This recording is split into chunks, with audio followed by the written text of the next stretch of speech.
धन्यवाद आपको।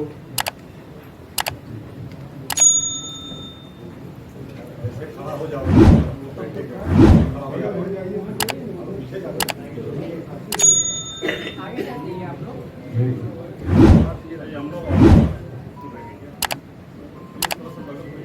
बिहार विधानसभा के सम्मानित अध्यक्ष श्री नंद किशोर यादव जी, विश्व संवाद केंद्र के सचिव डॉक्टर संजीव चौरसिया जी, वरिष्ठ पत्रकार श्री मणिकांत ठाकुर जी, हमारे तीनों जिनको अवार्ड दिया गया है उनके नाम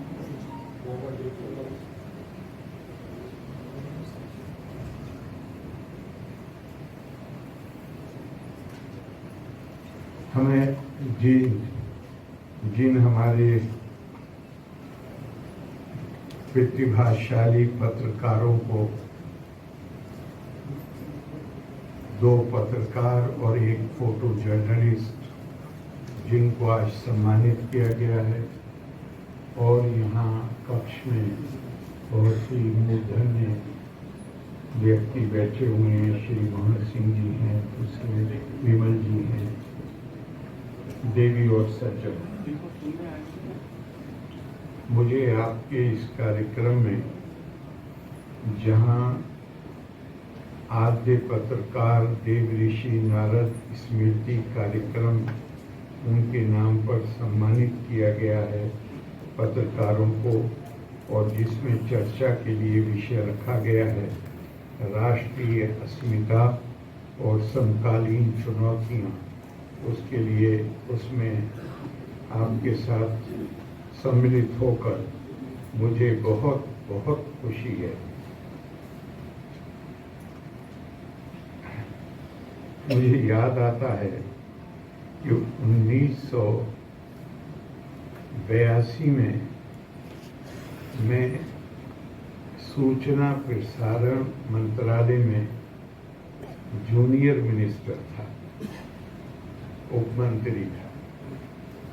उस वक्त उत्तर प्रदेश के बिजनौर जिले में पत्रकारों की जो कई संस्थाएं हैं, नाम याद नहीं, लेकिन उनका अखिल भारतीय सम्मेलन बिजनौर में हुआ।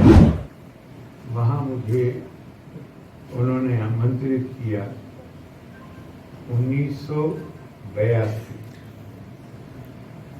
मेरी उम्र भी 31 साल थी उस वक्त। तो मैंने वहाँ, मुझे याद आ गया कि जो मैंने वहाँ कहा था और जो मैं समझता हूँ कि आज भी पूरी तरह लागू होता है। मैंने कहा कि 2 प्रोफेशन ऐसे हैं जिसमें किसी भी न्यूनतम योग्यता की आवश्यकता नहीं है। एक, अगर मैं इलेक्शन लड़ना चाहता हूँ तो सिवाय इसके कि मैं भारत का नागरिक होना चाहिए और 25 साल की उम्र होनी चाहिए, उसके अलावा कोई दूसरी क्वालिफिकेशन, योग्यता निर्धारित नहीं की गई। इसी तरह अगर मैं पत्रकारिता करना चाहूँ तो भी किसी योग्यता का निर्धारण नहीं है। अब तो बहुत इंस्टीट्यूट खुल गए और बहुत ही कोर्सेज आ गए, प्रोफेशनल ट्रेनिंग लेके नौजवान बच्चियां, बच्चे पत्रकारिता के क्षेत्र में आ रहे हैं, लेकिन उस जमाने में कोई इंस्टीट्यूट भी नहीं था। आज भी इंस्टीट्यूट होने के बाद भी अगर कोई ऐसा व्यक्ति जिसकी इसमें रुचि है और उसके पास कोई योग्यता जो प्रिस्क्राइब्ड क्वालिफिकेशन फॉर्मल ना हो, तो भी उसको अधिकार है कि वो रजिस्ट्रेशन करा के और पत्रकारिता कर सकता है। लेकिन मैंने वहाँ कहा था कि जहाँ पर कोई न्यूनतम योग्यता निर्धारित नहीं की गई, वहां सबसे ज्यादा योग्यता की आवश्यकता, सबसे ज्यादा योग्यता। और योग्यता कैसे आती है?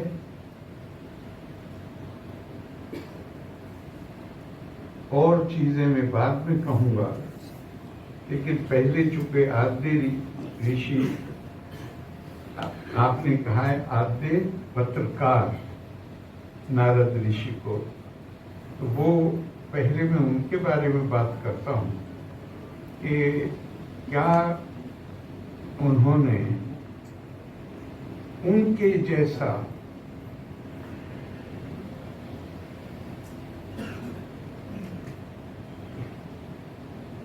हम कितना सब कुछ पढ़ते हैं अपनी किताबों में, क्या उनका ज्ञान है?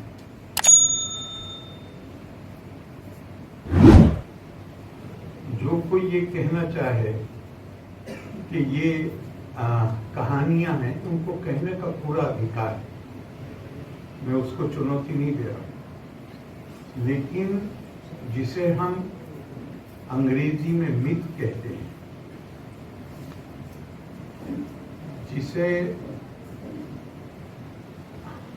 मिथ्या असत्य को नहीं कहा जाता है,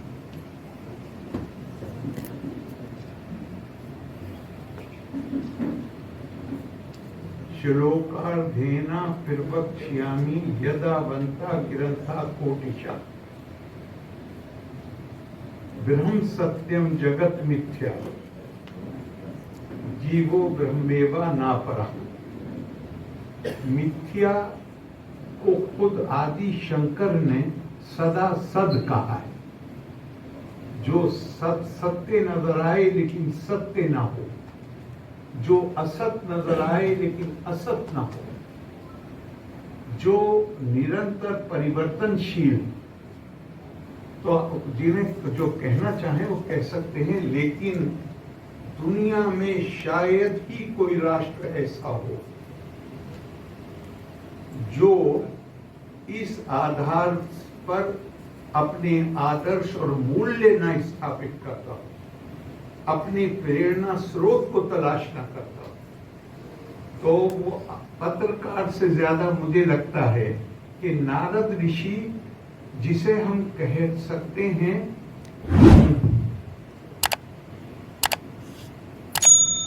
कि आज अंग्रेजी में कहते हैं पब्लिक इंटेलेक्चुअल, जो हमें उपलब्ध हैं, जिनसे हम कहते हैं कि आके किसी, हम जाते हैं उनके पास या वो आते हैं और वो किसी भी विषय पर जो हमारे मस्तिष्क में जो प्रश्न पैदा होते हैं उसका समाधान देने के लिए तत्पर रहते हैं।